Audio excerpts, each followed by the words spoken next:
কত কইরা 600 টাকা 600 টাকা হইলে 50 টাকা কত 300 টাকা। তার মানে 50 টাকা নিচে বিক্রি করেন না। মানুষ যদি খাইতে চায় তো কি করবেন ভাই? করা দেন কত করে?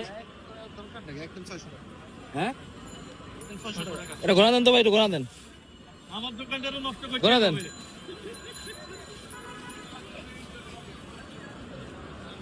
মামা আজকে 50 টাকা দিলে হিট হইতো নিশ্চিত, পুরা হিট হইতো। তবে 50 টাকা 100 টাকা বিক্রি করা উচিত ভাই। অনেকে কিন্তু খাইতে মন চায় ভাই। আমি তো হাসেন তো, অনেকে রুয়ে কিন্তু টানে ভাই। 100 টাকা হইলো 50 হয়েছে না ভাই? ওকে বেশি দিচ্ছেন।